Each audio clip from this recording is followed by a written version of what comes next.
In the lush highlands of Morera, where rolling hills met the vast blue sky, lived Mzee Njenga, a respected elder and wealthy cattle owner.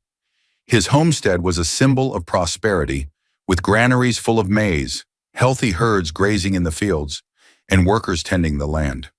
He had two sons, Kamau, the eldest, known for his discipline and strong work ethic, and Karanja, the youngest, whose heart longed for adventure beyond the village. One evening, as the sun set behind the mighty Mugumo tree, Karanja approached his father with a bold request.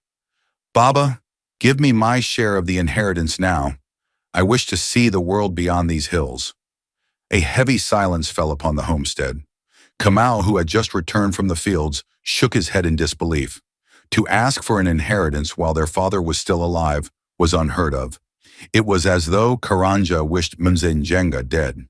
But their father, wise and patient, agreed. "If this is your desire, my son, then go with my blessing. But remember, wealth without wisdom is like rain that falls on rocks. It does not nourish the soil."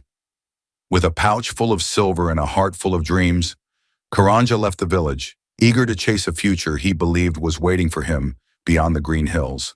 The city welcomed Karanja with open arms. He feasted in grand halls, dressed in fine robes, and surrounded himself with new friends who praised his generosity.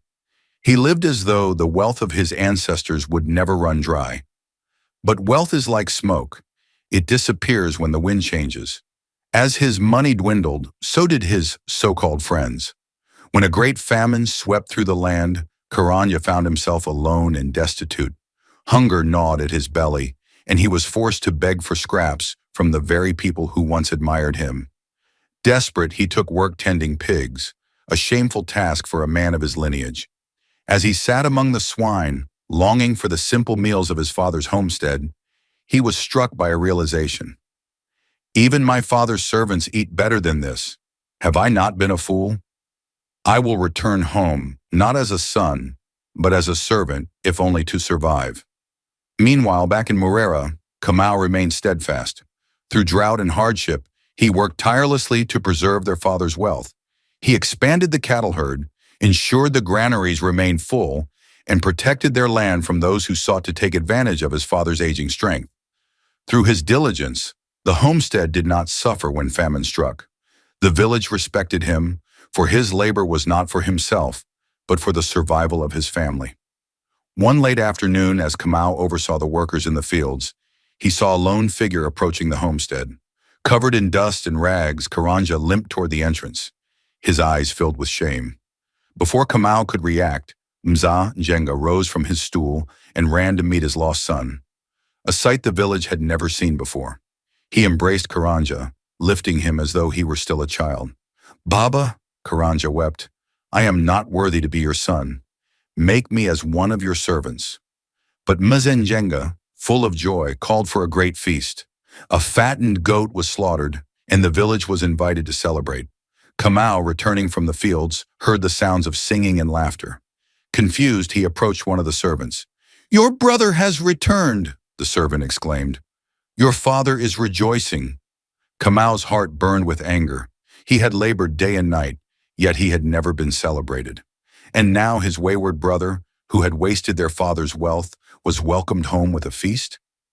Mzee Njenga found him outside, standing alone, his jaw clenched in frustration.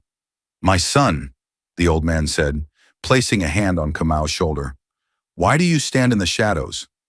All that I have is already yours. You have been faithful, and your reward is in your hands. But your brother was lost, and now he is found. Rejoice, not for him, but for the wisdom he has gained. For in the end, it was your steadfastness that saved us all." Kamau's heart softened. His father was right. His true inheritance was not in a feast, but in the legacy he had built through sacrifice and devotion. And so, as the fire crackled in the night, Kamau stepped forward, embracing his brother at last.